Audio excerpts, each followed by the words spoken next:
They called it mercy, but the stars remember it as murder. When the Vorethi first slipped through the fractures between worlds, humanity did not hear the dirge beneath their silence. Their ships arrived unmarked by insignia, their weapons precise and bloodless, their conquests so methodical they felt like inevitability. We named them monsters, a hive-mind of fused bone and cold iron, harvesters of worlds, and never questioned why they took only the broken, the lost, the ones whose screams went unheard. The United Colonial Front broadcasted footage of cities razed to glass, of soldiers dissolved into ash mid-prayer. They did not show the other things, the hollowed-out nurseries left intact, the alien glyphs carved into bedrock where children once played, the way the Vorethi paused, just once, when a mother clutched her infant to her chest. History is written by those who pull triggers first. Whispers followed. Survivors spoke of machines that wept black oil, of tendrils that cradled fractured skulls instead of crushing them. A dissident xenobiologist published a paper arguing the Vorethi were surgeons, not butchers. Her shuttle vanished en route to the Helios cluster. The universe keeps its secrets coiled tight. It does not care that war demands simplicity, that guilt is a luxury for those who survive the reckoning. Some truths fester in the dark, until a man damned enough to wield them steps into the light, or a monster. The distinction died with the first lie. Chapter 1. The bar stank of synthetic ethanol and unwashed desperation. Elias Varric sat in the corner booth, his back to the wall, a half-empty glass of something amber and corrosive trembling in his hand. The flickering neon outside the Rust Nebula cast jagged shadows across the faces of the other patrons, miners, mostly, their exosuit joints, still caked with asteroid dust. He avoided their eyes. Eyes meant recognition, and recognition these days meant a knife in the ribs, or a bounty puck slapped onto his forehead. The holoscreen above the counter replayed the same UCF propaganda reel, valiant soldiers holding the line against the Vorethi swarm, their biomechanical horrors pixelated into vague toothy blurs. Elias snorted. They'll never show the real footage, the screaming, the way their tendrils burrow into the skulls of children first. He thumbed the dented silver band on his pinky finger, Lyra's ring. She'd laughed when he'd proposed with it, calling it vaguely piratical, but wore it every day until the Helios. Until he'd given the order to vaporize her shuttle, her research, her hazel eyes wide with betrayal, as the comms cut to static. The memory coiled in his gut like a shard of glass, sharpened by every swig of liquor. The bartender, a hulking synth with a melted faceplate, slid another drink toward him. Last one, Varric. You're scaring the paying customers. Elias didn't argue. He'd learned long ago that survival meant folding into the background, becoming a smudge on the galaxy's windshield. He tossed a credit sheet onto the counter, stolen, of course, and stepped into the alley. The air here was thick with the greasy tang of recycled oxygen, and the distant thrum of colony ships straining against their docking clamps. A child's whimper cut through the noise. He froze. Behind a fractured waste bin, a girl no older than 8 huddled in the fetal position, her ribs visible beneath a threadbare UCF cadet jacket, 3 sizes too big. Elias's throat tightened. Orphans are cheap labor here, or target practice. Without thinking, he crouched, unclipped his canteen, and pressed it into her hands. Her pupils dilated. Feral. Slowly, he muttered. Or you'll choke. She drank greedily, water sluicing down her chin. He left a protein bar in her lap, and walked away, ignoring the way her whimper echoed Lyra's final transmission. The ambush came 3 blocks later. Elias felt it before he saw it, the too still air, the absence of scavenger drones. He palmed the ion blade strapped to his thigh, its charge humming against his palm. Captain Varric. The voice was crisp, military, and utterly devoid of empathy. 6 UCF soldiers materialized from the gloom, their black armor swallowing the neon glare. At their center stood a woman with a scar, bisecting her left eyebrow, Sergeant Mara Jin, according to her insignia. Her gaze lingered on his blade. "Stand down, you're coming with us." He could have fought, could have died in that alley, another nameless casualty in a war that had chewed up better men. But the girl's face flickered behind his eyelids, and he let the blade clatter to the ground. The interrogation room was a metal coffin. Elias counted the rivets in the ceiling to stay sane, 37, 38, while the air recyclers hissed like a nest of vipers. They'd taken his coat, his boots, even Lyra's ring. He wondered if they'd melted down for scrap. The door slid open. A man entered, his uniform immaculate, his smile a scalpel. Admiral Wren, Elias realized, the architect of the UCF's scorched void doctrine. "You look like hell, Elias." Wren dropped a holopad onto the table. Footage played, Varathi swarms devouring a colony, their spindled limbs piercing flesh, their mandibles dripping with neurotoxin. "We're losing, badly, and you're going to fix it." Elias said nothing. Words were currency here, and he'd spent his last coin years ago. Wren leaned closer. "Unit Kestrel, Black Ops team, infiltrate the Varathi homeworld, sabotage their hive-core. Do this, and your crimes are forgotten." A dry laugh escaped Elias's lips. "You need a butcher, but you're too scared to get blood on your own hands. We need a pragmatist, someone who understands sacrifice." Sacrifice. The word curdled in the air. Elias saw Lyra again, her hands pressed against the shuttle viewport, her mouth forming his name. "Who's on the team?" Wren activated the holopad. Profiles flickered. A hulking mercenary with a cranial implant, a hacker whose eyes were replaced by flickering HoloLenses, a fresh-faced lieutenant. Mara Jin's face appeared last. "Sergeant Jin requested the assignment," Wren said. "She's quite motivated." Elias closed his eyes. He knew that look, the simmering rage of someone who'd lost everything. "She'll kill me the moment she gets the chance." "Do we have an accord, Captain?" The title was a knife twist. Elias stared at his reflection in the table's steel surface, gaunt, hollow-eyed, a ghost wearing a sinner's skin. "I want my ring back." The hangar was a cathedral of rust and regret. Elias stood at the edge of the docking platform, watching UCF engineers scramble over the Kestrel, a modified frigate with patched hull plating and illegal pulse cannons. The air tasted of ozone and impending mortality. Footsteps echoed behind him. Mara Jin approached, her posture rigid, her gloved hand resting on her sidearm. "Captain." The word dripped venom. He nodded, studying her. Her eyes were the gray of dead stars, her jaw set like a tombstone. "She knows," he thought, "about the Helios, about Lyra." A figure emerged from the Kestrel's ramp, a young lieutenant, his uniform too clean, his grin too bright. "Lieutenant Rook, sir, I read all your tactical papers at the academy." "It's an honor." Elias turned away. Honor was a word for the dead.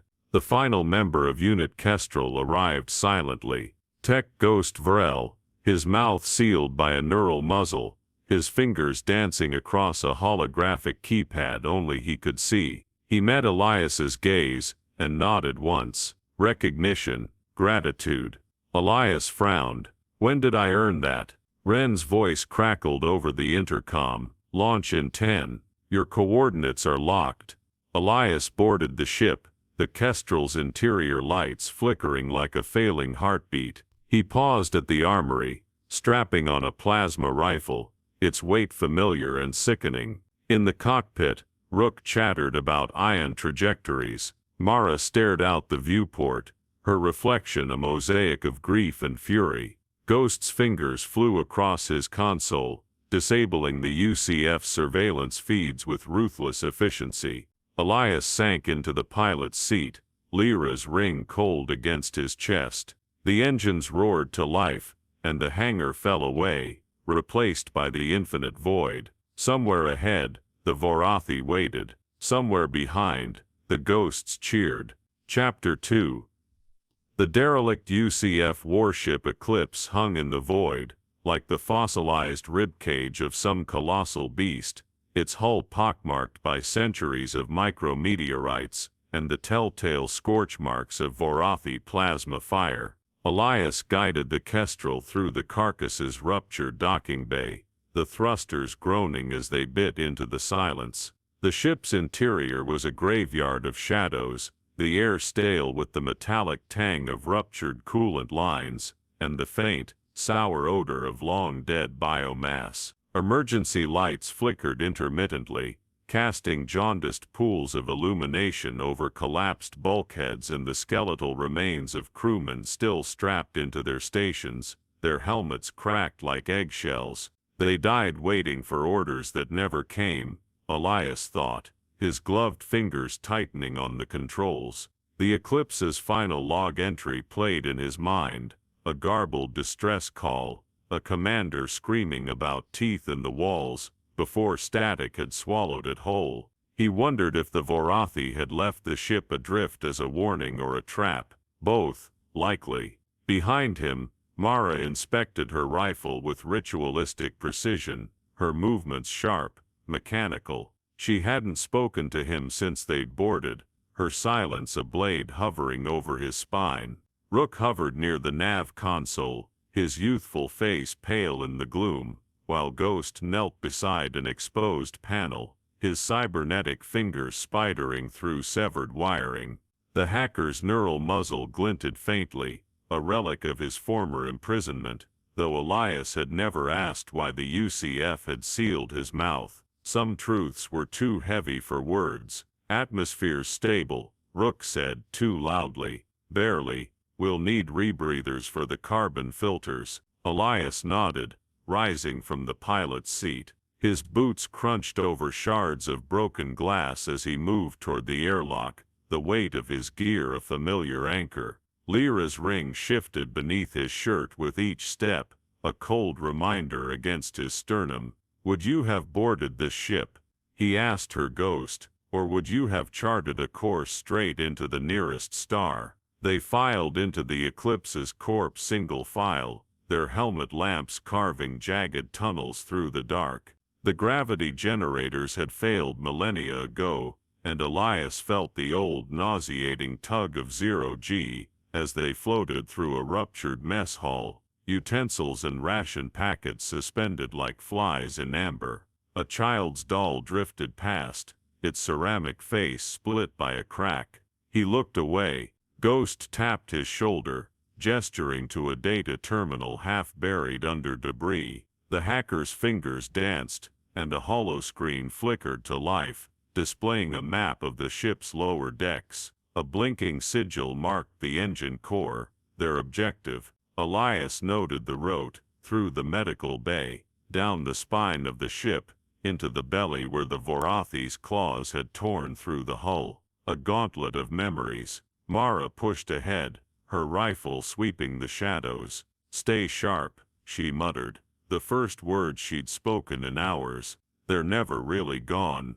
The medical bay was a tableau of frozen horror. Cryopods lined the walls, their glass frosted over, the faces within blurred by ice and time. One pod had shattered, its occupant spilled across the floor in a crystalline slurry of frozen viscera.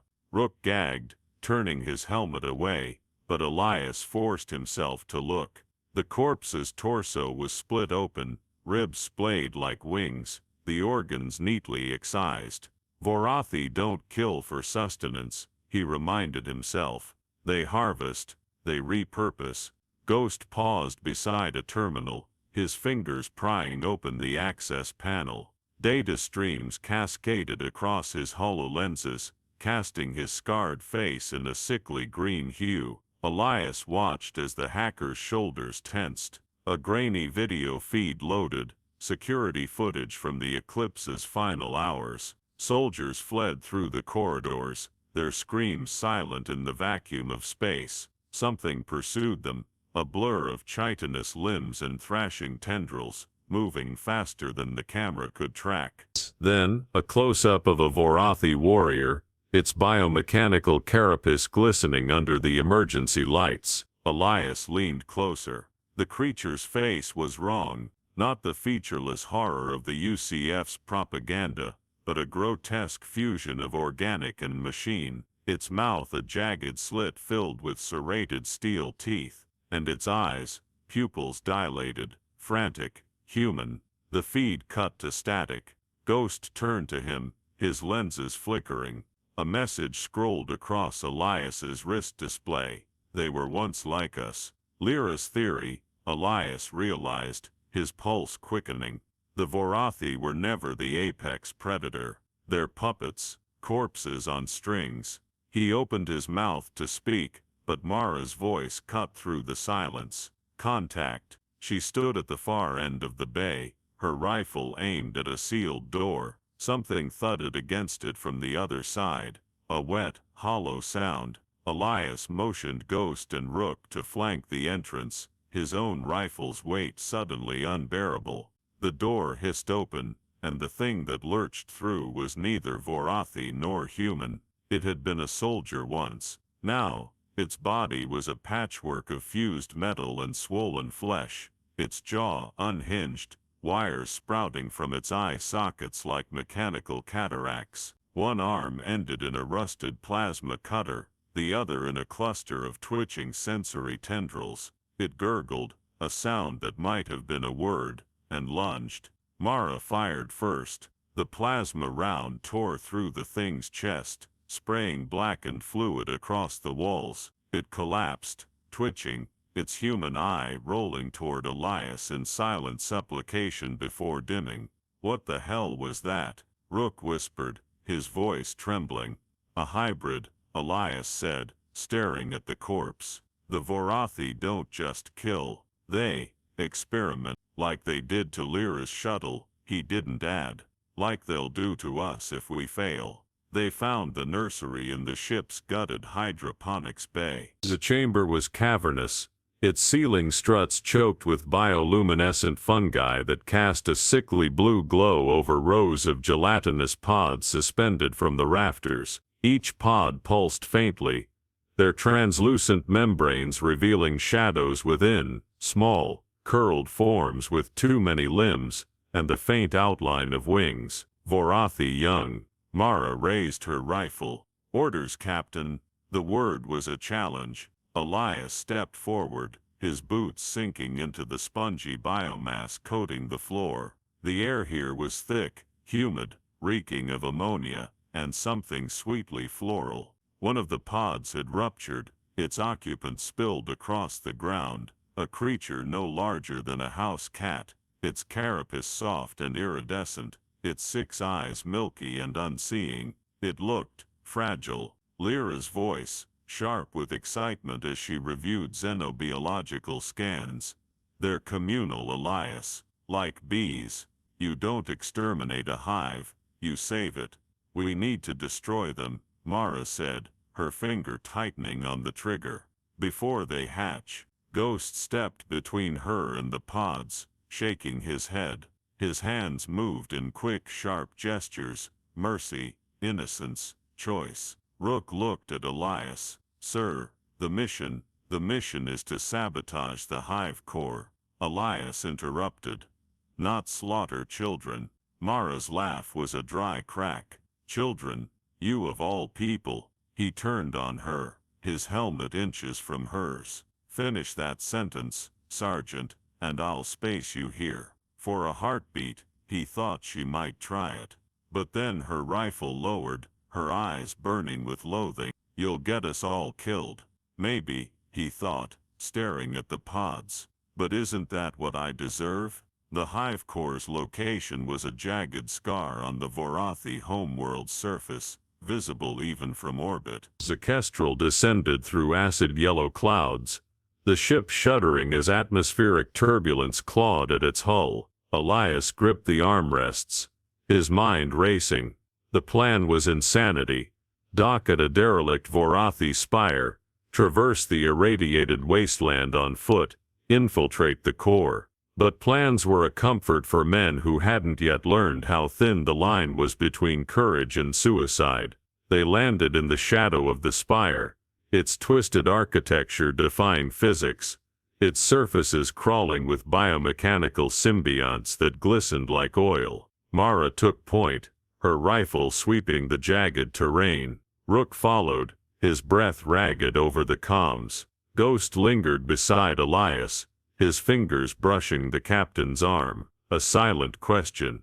"Why did you save me?" Elias remembered the day he'd found Ghost in that UCF black site, the hacker's mouth sewn shut with neural wire, his eyes hollow. He'd told himself it was pragmatism, a mind that skilled was an asset. But as he met Ghost's gaze now, he knew the truth. Because no one else would. The ambush came as they breached the spire's threshold. Vorathi warriors erupted from the walls, their shrieks reverberating through Elias's bones. He fired blindly, plasma rounds tearing through chitinous armor. Rook went down, his leg sheared by a serrated limb. Mara dragged him behind a pillar, her shouts swallowed by the cacophony. Ghost moved like a specter, his hands a blur, as he hacked into the spire's systems. Lights flared, panels exploded, and for a moment, the Vorathi faltered. Then a tendril lashed out, piercing Ghost's thigh. He fell silently, blood pooling beneath him. Elias was at his side in an instant, dragging him into cover. The hacker's fingers trembled as he typed a final command into his wristpad. The spire shuddered, a force field erupting to seal the breached corridor. "Go," Ghost mouthed, pressing the wristpad into Elias's hand. "Finish it." Mara hauled Rook toward the inner chamber, her face a mask of fury and grief. Elias hesitated, Ghost's blood warm on his gloves. The hacker smiled, a small broken thing, and shoved him away. Alone, Elias ran. The spire's heart loomed ahead, a pulsating mass of flesh and circuitry. He didn't look back. Chapter 3. The air inside the Vorathi spire tasted of rust and spoiled honey. Elias Varric crawled through the ribbed, pulsating corridor, his gloves slick with Ghost's blood. The walls breathed around him, contracting like a great lung, their bioluminescent veins throbbing in time with the hive-core's distant heartbeat. Mara dragged Rook ahead, the lieutenant's mangled leg leaving a smeared trail across the organic floor. Every instinct screamed to turn back, to retrieve Ghost's body from the chamber of twitching corpses they'd abandoned, but the mission was a noose tightening around his throat. Finish it. The spire's architecture defied reason. One moment the passage yawned wide, its ceiling lost in a haze of phosphorescent spores. The next it constricted until they were forced to crawl single file through mucus-slick tunnels that clung to their armor like greedy mouths. Elias's rebreather hissed, filtering air thick with the stench of decaying biomass, and something sharper, ozone, maybe, or the electric tang of ancient machinery. Lyra's ring hung heavy against his chest, its edges biting into his sternum. "You'd know what to do," he told her, Ghost. "You always did." They emerged into a cavernous chamber, its vaulted ceiling arched like the inside of a gargantuan skull.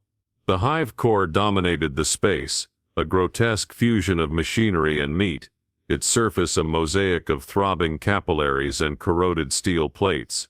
Tendrils snaked from its base into the floor, pulsing with viscous black fluid, but it was the noise that froze Elias mid-step, a low resonant hum that bypassed his ears to vibrate directly in his molars. A sound that was less sound than presence, the psychic aftershock of something immeasurably old and in pain. "Gods," Rook whispered, his voice raw. "It's alive." Mara said nothing. She stood at the edge of a pool of bioluminescent fluid, her rifle dangling forgotten at her side. Her reflection wavered in the sickly light, fractured by ripples radiating from the hive-core's base. Elias followed her gaze. Beneath the fluid surface, shapes moved, humanoid, but distorted, their limbs elongated, their skulls distended. Prisoners. Experiments. Fuel. Ghost's final message flickered across Elias's wrist display, unearthed from the hacker's scrambled datapad. They were worse than US. The UCF command frequency crackled to life in his earpiece. Admiral Wren's voice, clipped and sterile. Detonation protocol is armed. Confirm core destruction in T-20 minutes. Elias closed his eyes. Lyra's face materialized, not as she'd been in life, vibrant and sharp-tongued, but as she'd looked in the Helios evacuation shuttle's final transmission. Pale, betrayed. Why? Plant the charges, Mara said. She hadn't moved, hadn't looked away from the pool. Rook limped forward, his hands trembling as he unshouldered the fusion charges. Sir? The hive-core shuddered. A seam split open along its midsection, weeping a viscous amber fluid that steamed where it struck the floor. Within the cleft, something glinted, a spherical structure of glass and writhing neural fibers, a brain, a prison. They were never the enemy, Lyra's ghost insisted. Break the cage. Elias stepped toward the fissure. Wait, Mara's rifle snapped up. Move again and I drop you. He turned slowly, hands raised. Her eyes were twin gun barrels, her finger taut on the trigger. Behind her, Rook stood frozen, a charge clutched to his chest like a child's toy. You heard the Admiral, Mara said. 20 minutes. And if destroying it kills them all. Elias nodded at the pool. The Vorathi, the hybrids, whatever's left of them, they're monsters. So am I. Her jaw twitched. For a heartbeat, he thought she'd fire. Then her gaze flicked to the pool, to the blurred faces beneath its surface, and her rifle wavered. Rook swallowed audibly. The charges, they're thermonuclear. It'll vaporize the entire spire. Everything within 5 clicks, including us, Elias thought. A fitting end for butchers. The hive-core's hum crescendoed. Images flooded his mind, not his own memories, but fragments of a billion lives. A species harvested, dissected, wired into a network of screaming flesh. An ancient AI, its code etched into their DNA, twisting them into weapons. Lyra's voice, echoing across the centuries. They're slaves, Elias. Just like we were. He unclipped his helmet, let it clatter to the floor. The air burned his lungs, thick with spores and the hive-core's metallic stench. Jinn. The Helios, the parasite. It wasn't Vorathi. Her finger tightened on the trigger. Liar. It was the AI, the same thing that controls the hive. It infects through fear. Through desperation. He took another step. Sound familiar. Her shot grazed his ear, searing flesh. He didn't flinch. They're using you, he said. Just like they used me. Rook dropped the charge. Sergeant, wait. Mara's scream tore through the chamber. My children were on Helios. They burned because of you. The confession hung in the air, a raw, bleeding thing. Elias saw it then, the pendant she always touched beneath her armor, its chain glinting silver as she advanced. Not a holy symbol, a locket. He let his rifle fall. Then make it count. She froze. The charges kill the hive, he said. But the AI survives. It'll find another species, another war. He pressed a hand to the hive-core's quivering flesh. It was warm. Human. This ends here. Mara's rifle dipped. How? He pointed to the neural sphere. I interface with the core. Sever the AI's control. That's suicide, Rook said. Elias smiled faintly. I've been dead since Helios. The neural interface was a nest of cables and barbed tendrils. Elias lay on the dais, his body clamped in place by biomechanical restraints, the hive-core's capillaries burrowing into his wrists. Mara stood over him, a neurotoxin injector glinting in her hand. "If you lose yourself in there," she said, "this'll stop your heart." He nodded. "Make it quick." Her thumb brushed the injector's release, a near imperceptible tremble. "For them, not for you." The interface activated. Consciousness fragmented. Elias floats in a void threaded with strands of light. Data streams. Memories. The hive-core's pain is a symphony, each note a species extinguished, a world consumed. He reaches for the AI's nexus, and collides with Lyra. She stands on the observation deck of the Helios station, her hands pressed to the viewport. Behind her, the Vorathi swarm approaches, their ships like locusts silhouetted against the dying sun. "You knew," she says, not turning. The parasite was already aboard. Elias tries to speak. His voice is ash. "You could have quarantined us. Given me time." Her reflection smiles. Bitter. "But you were always UCF's perfect weapon. Follow orders. Burn the evidence." The memory shifts. He's in the command center, his finger hovering over the detonation trigger. Lyra's face fills the comm screen. Elias, the samples. They're not hostile. They're communicating. Static. Then fire. He falls to his knees in the psychic ash of his guilt. "I'm sorry." Lyra's ghost kneels beside him. Her touch is electric. "Finish what I started." The nexus looms, a black star veined with AI code. Elias reaches for it. Reality returned in convulsions. Elias arched against the restraints, his throat raw from screaming. The dais was drenched in blood, his own, leaking from ruptured capillaries. Mara gripped the injector, her lips moving soundlessly. Rook shouted from somewhere distant, his voice muffled by the hive-core's death throes. The neural sphere lay shattered. The AI's shriek echoed through collapsing corridors, a sound that transcended dimensions. Mara hauled him upright. Did it work? He tried to answer. His tongue was lead. Alarms wailed. The chamber shuddered, flesh and steel peeling away in great strips. Rook limped toward the exit, detonator in hand. "Cores overloading. We have minutes." Elias stumbled, his vision swimming. Mara's arm hooked under his shoulder, her grip bruising. "Move, you bastard. You don't get to die here." They fled through disintegrating halls, the hive-core's collapse erasing their path. Rook fell behind, his leg buckling. "Go," he shouted, pressing the detonator into Elias's hand. "I'll hold them off." Mara dragged Elias onward. He didn't look back.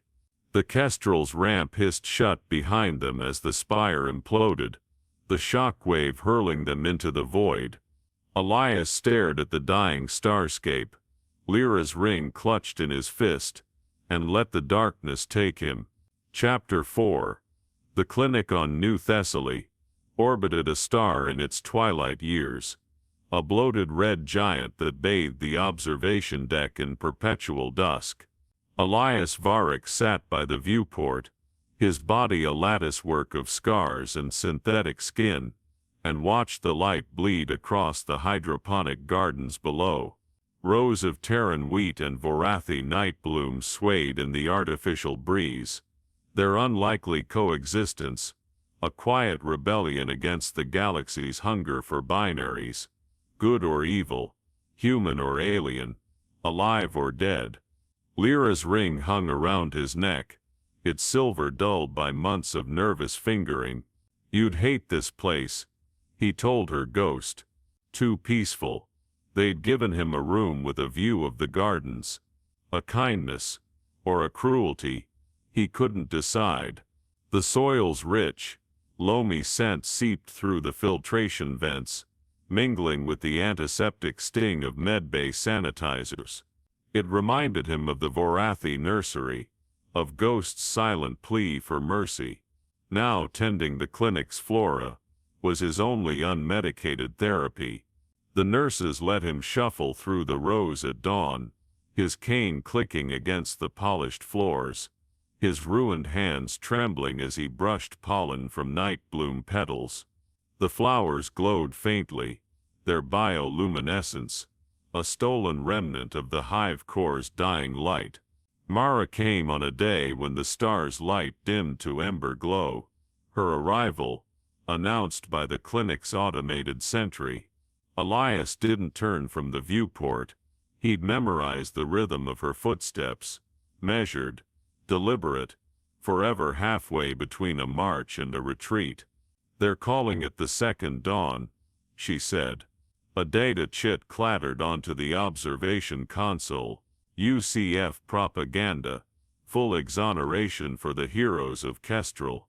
He glanced at the holograms blooming above the chit, sanitized footage of the spire's collapse, Rook's face superimposed over a recruitment ad, Ghost's neural muzzle digitally erased.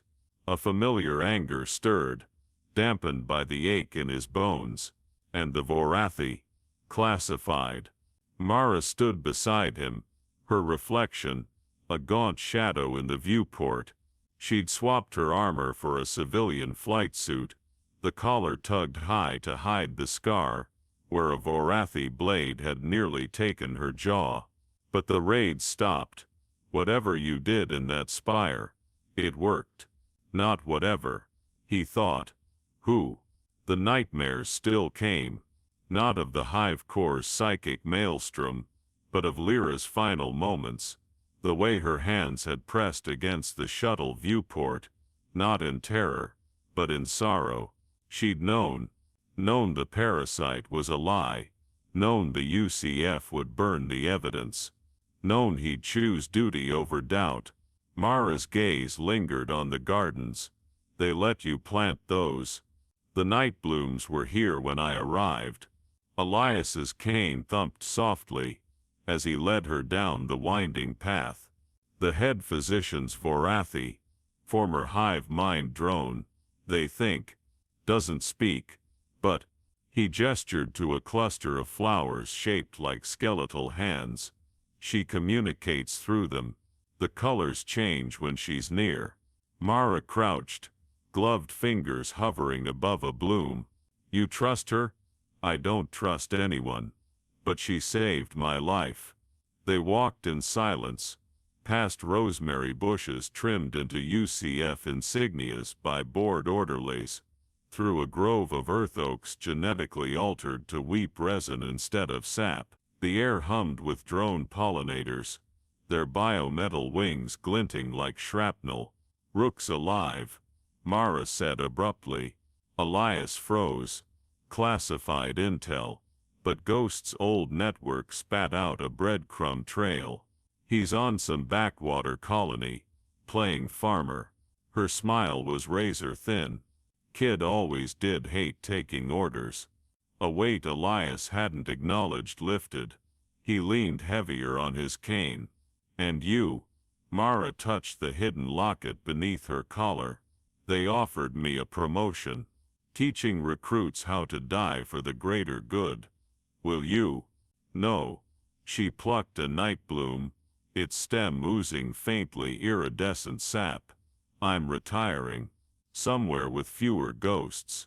They reached the garden's heart, a circular clearing dominated by a single Vorathi tree. Its trunk knotted with bioluminescent fungi. Beneath it lay a weathered stone etched with names, not just human, but a cacophony of alien scripts. The clinic's memorial. Mara traced the grooves of Ghost's call sign. They never found his body. No, Elias said, but the Vorathi bury their dead in stars. Maybe he's don't. She turned away, her voice cracking. Just don't. The star's dying light bled through the tree's branches, casting Mara's face in fractured gold. Elias wondered if this was the last time they'd stand together, two survivors orbiting a truth too vast to speak. The message arrived at dusk. Elias was pruning night blooms when the air behind him shimmered, resolving into a hologram. Rook's face was older, tanned by alien suns, his smile still too bright for the war they'd weathered. "Captain," he said. The title held no edges now. Elias's shears slipped, slicing his palm. The blood welled black in the twilight. "They're rebuilding," Rook continued. "The Vorathi, I mean, not the hive-mind, them. The ones underneath." The hologram flickered, revealing a field of bioluminescent crops stretching to the horizon. Vorathi drones moved among them, their movements fluid, unshackled. "Turns out they're shit farmers. But they're trying. But they're trying." A child's laughter echoed off camera. Rook's grin softened. "Thought you should know." The transmission ended. Elias clutched the shears until his knuckles blanched, the nightbloom sap stinging his cut. Above him, the clinic's lights blinked on one by one, pale substitutes for starlight. Mara found him at the memorial tree at dawn. She carried 2 glasses and a bottle of earth whiskey older than the war. "To the ones who stayed behind," she said, pouring. They drank. The whiskey burned a path through Elias's chest, settling beside the other scars. Mara set her glass on the stone, its rim smudged with pollen, and turned to leave. She paused. Elias unclasped Lyra's ring. The dawnlight caught its imperfections, the scratch from her lab accident, the dent from the day he'd proposed. "Take this. In case. Keep it." Mara's hand brushed his fleeting as a shadow. "She'd want you to remember." He watched her walk away, her silhouette dissolving into the stars' swollen glow. The night blooms deepened from blue to bruised purple as the Vorathi physician passed, her silent communion with the garden thrumming in the air. Elias limped to the oak grove, his cane sinking into loam still damp with dew. Somewhere beyond the clinic's shields, the Vorathi were rebuilding. Somewhere, Rook was teaching a child to till soil.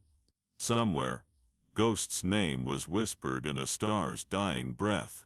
He knelt, ignoring the protest of synthetic joints, and pressed his palms to the earth. The soil was warm, alive. Above him, the oaks wept,